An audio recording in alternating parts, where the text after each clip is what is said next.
서울 근교의 산기슭 마을, 눈이 소리 없이 내리는 그 집 현관에 서서 나는 가방 손잡이를 꽉 쥐고 있었다. 그 손잡이가 내 인생을 붙잡아줄 유일한 닷처럼 느껴졌다. 현관등이 노랗게 타오르며 어둠을 밀어내지만 그 빛은 이 순간을 따뜻하게 만들지 못했다. 집안에서는 웃음소리가 새어나왔다. 형제자매들이 식탁에서 장난을 치며 젓가락 소리와 구운 고기 냄새가 살짝 열린 창문을 통해 흘러나왔다. 잠시 망설였다. 그 소리가 나를 아직도 받아줄 수 있다는 희망을 주었으니까? 그러자 어머니가 문을 열었다. 영숙 씨의 얼굴은 오랜 세월의 불만으로 새겨진 돌처럼 단단했다. 인사도, 미소도 없었다. 그냥 이렇게 말했다. 이 집에 얼씬거리지 마. 30년 후에나 돌아와. 나는 얼어붙었다.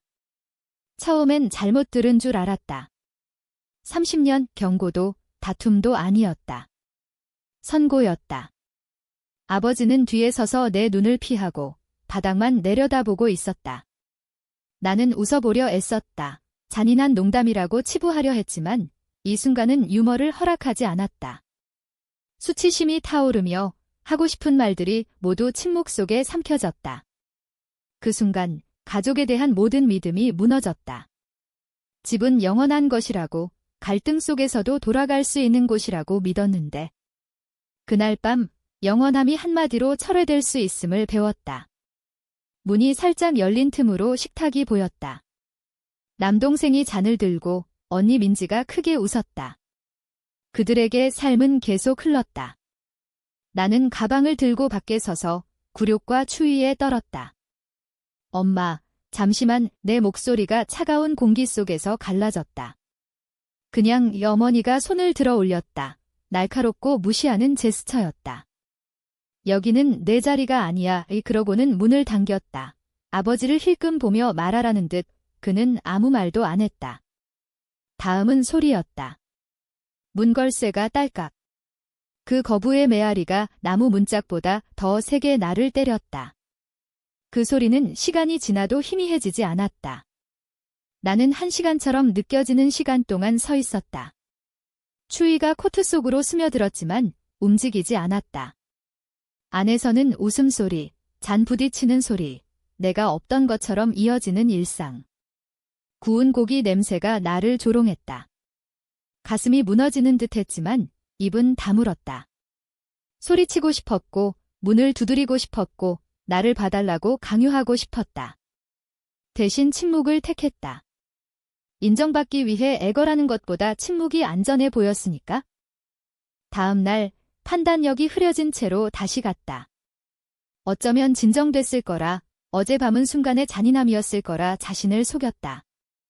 이번엔 문을 두드리지 않았다. 옆 창문으로 몰래 들여다봤다. 내 과거를 훔치는 도둑처럼. 먼저 눈에 띈 건 피아노 옆 벽이었다. 8살 때 집 뒤 산을 어설프게 수채화로 그린 그림. 아버지가 액자에 넣어 그 자리에 걸어두라 고집했다. 작은 자랑의 증표. 생일, 명절, 다툼을 거치며 그 자리를 지켰다. 그런데 그 아침 사라졌다. 대신 민지의 졸업장 액자가 빛나며 완벽하게 가운데 걸려 있었다. 나는 차가운 유리에 손을 댔다. 방을 훑으며 필사적으로 찾았다. 어디 갔지? 마침내 구석, 낡은 장식과 부서진 장난감이 쌓인 상자에 던져져 있었다. 내 그림, 내 색채가 잡동사니로 전락했다. 아픔은 단순히 대체된 게 아니었다. 메시지였다. 내 색채조차 그 벽에 환영받지 못한다는? 나는 속으로 중얼거렸다. 목이 메어. 집은 마음이 있는 곳이지만 내 마음이 허락받아야만 그 순간 지우개가 뭔지 이해했다. 시끄럽거나 폭력적이지 않았다. 조용하고 전략적이고 고의적이었다. 조각조각 나를 덮어쓰기로 선택한 거다. 민지의 졸업장은 단순한 증서가 아니었다. 대체품이었다. 그녀의 자랑이 새 가족 초상화가 됐고 내 작은 기여는 더 이상 쓸모없는 것들의 무게 아래 묻혔다. 나는 창문에서 돌아섰다. 유리의 차가움 아직 손바닥에 남아. 가방을 끌며 거리를 걸었다. 매 발자국이 내 가족에서의 자리가 세심하게, 철저하게 박탈당했음을 메아리쳤다. 이제 30년 후 58세 여자로 앉아 그 말을 되새긴다. 30년은 긴 시간이지만 상처가 그만큼 깊으면 기억은 무디어지지 않는다. 한국에서 우리는 가족 가치를 설교한다. 가족이 모든 것의 기초라고 말한다. 아이들에게 집은 피난처, 소속의 장소라고 가르친다. 하지만 가족 자체가 추방의 원천이 되면 대부분의 교회는 그 설교를 피하지만 많은 한국인이 침묵 속에 짊어지는 현실이다. 30년 가끔 나 자신에게 반복한다. 그들이 30년이라고 했다. 나는 매년을 새겼다. 각 해는 단순한 숫자가 아니었다. 내 결의에 새겨진 획이었다. 그들은 시간이 기억을 지울 거라 생각했지만 대신 내 시계가 됐다. 그래서 30번째 겨울에 그 문으로 돌아갔을 때 나는 가방 이상을 들었다. 침묵을 무기로 날카롭게 벼린 것, 그리고 혈육에게 지워지는 게 뭔지 아는 지식을. 현관등은 기억보다 약해 보였다. 시간 자체가 그것을 흐리게 한 듯 앞집은 같은 모양, 같은 나무 외벽이었지만 이제 작아 보였고 덜 환영적이었다. 눈 쌓인 땅에 부츠가 눌리며 고요한 밤에 바스락 소리가 컸다. 숨이 구름처럼 나왔고 신경의 작은 폭발을 진정시키려 애썼다. 가방 손잡이를 쥐고 서서 그 무게가 손을 끌었다. 짐 이상이었다. 수십 년의 침묵과 추방이 한 곳에 모인 거다. 30년 후 속으로 중얼거렸다. 그들이 부드러워졌을 거라, 시간이 치유할 거라. 입 밖으로 내니 어리석게 느껴졌다. 문이 노크 전에 열렸다. 어머니가 서 있었다. 머리 이제 희고 평생 지닌 권위로 어깨를 고추 세우고. 눈이 나를 재빨리 훑었다. 부드러워지지 않고 놀라지도 않고.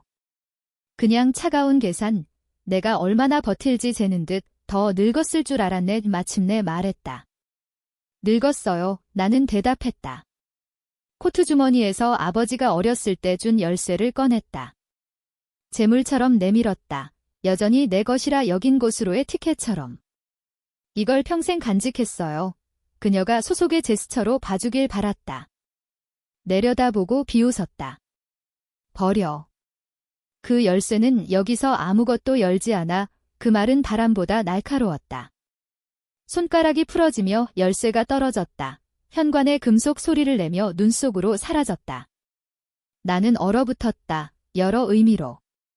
안에서 아버지가 낡은 안락의자에 앉아 TV를 보며 나를 쳐다보지도 않았다.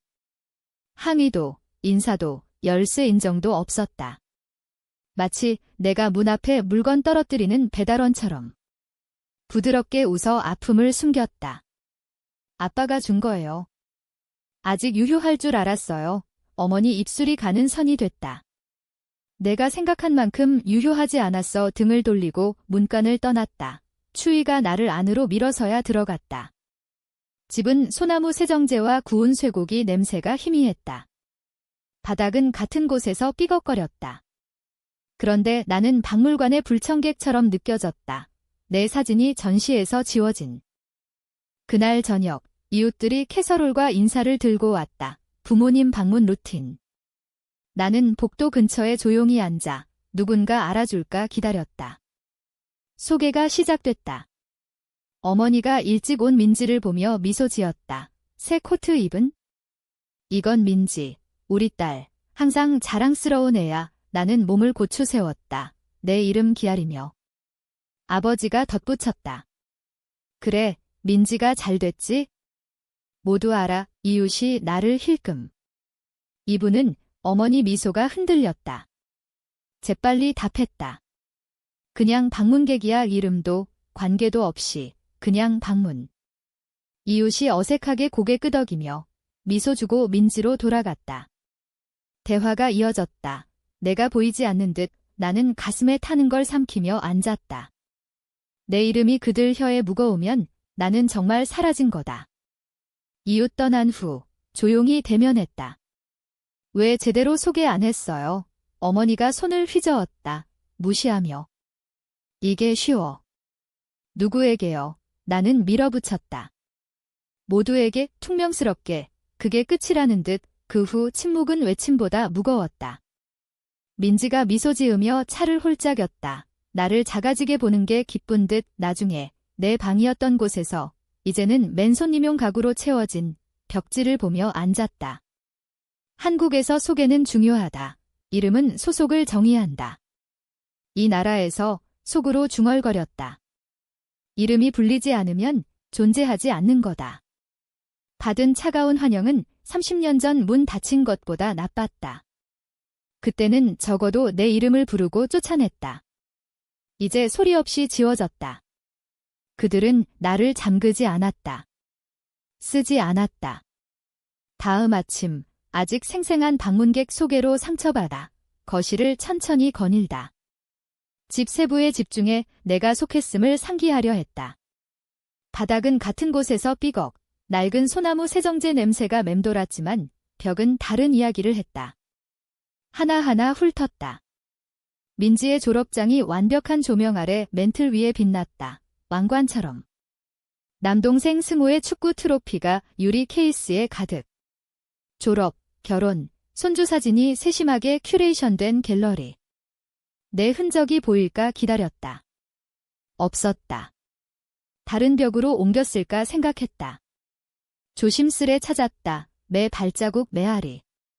마침내 지하실 문 근처 크리스마스 장식 쌓인 상자. 쪼그려 앉아 뚜껑 열자 거기 있었다. 어린 시절 사진, 참나무 액자에 있었던 이제 벗겨져 엉킨 전구 사이에 던져진. 속으로 중얼거렸다. 그들에게 내 얼굴은 상자 속 벽이 아니었다. 그 깨달음은 30년 전 현관 추위보다 세게 때렸다. 지우개는 극적이지 않았다. 조용하고 꼼꼼했다. 내 존재가 잡동사니로 분류된 듯. 사진 가장자리를 만지며 먼지가 손가락에 묻었다. 부모가 대체할 때 알아챘을까 궁금했다. 오후에 소파에 앉아 사진이 걸렸던 벽을 봤다. 한국 사람들은 가족 사진을 삶의 증거처럼 대한다. 이웃들은 복도를 아이 초상으로 채운다. 모든 이정표를 시간에 얼린. 그 벽에서의 부재는 실수가 아니었다. 선언이었다. 사진 지우면 이야기를 지워 큰 소리로 말했다. 진실이 가슴에 무겁게 박혔다. 프레임 잃은 게 아니었다. 가족 서사에서 장을 거부당한 거다. 아버지가 지나갔다. 멈춰 사진을 봤지만 말하지 않았다. 그의 침묵은 부재의 허락이었다. 그날 저녁 식사는 더 힘들었다.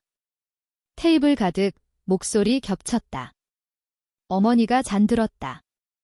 민지에게 우리 자랑, 성공 스토리 민지가 빛났다. 아버지가 엄숙히 고개. 적어도 한 아이가 집안 이름을 잘 이어가네. 포크가 입 중간에 멈췄다. 나를 보지 않았다.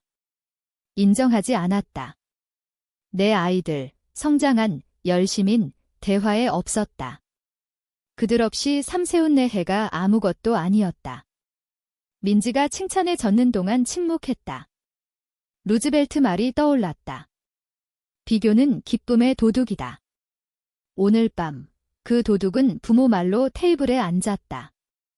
건배 끝나자 부드럽게 끼어들었다. 내 딸이 방금, 어머니가 팽팽한 미소로 끊었다. 좋아. 하지만 민지 뉴스가 오늘 주인공이야. 의 내 딸 성취가 목에 죽었다. 눈을 접시에 낮추며 뺨 타고 넥박 뛰었다. 침묵이 장면을 보호했다. 하지만 안에서 분노가 타올랐다. 나중에 웃음이 테이블에 메아리 칠 때 지우개가 거부보다 나쁘다는 걸 깨달았다.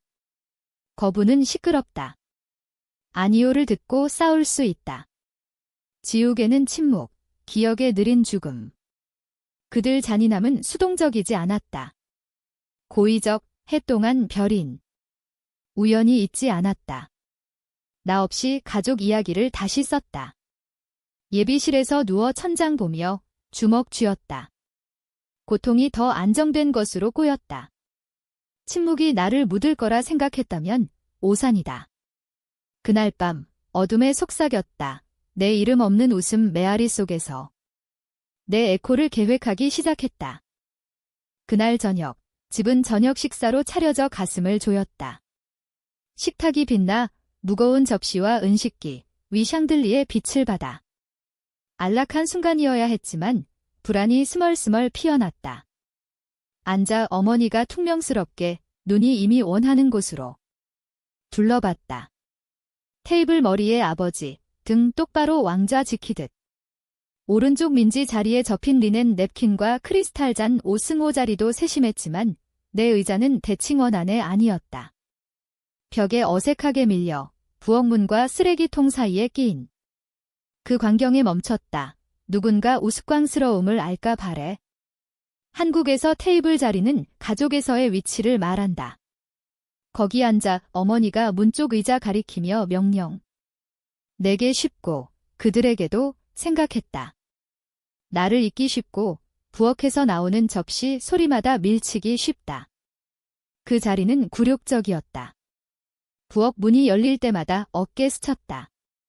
쓰레기통 냄새가 어머니의 로스트 비프와 어울리지 않았다. 대화는 메인 테이블에서 흘렀지만 나는 끊겼다.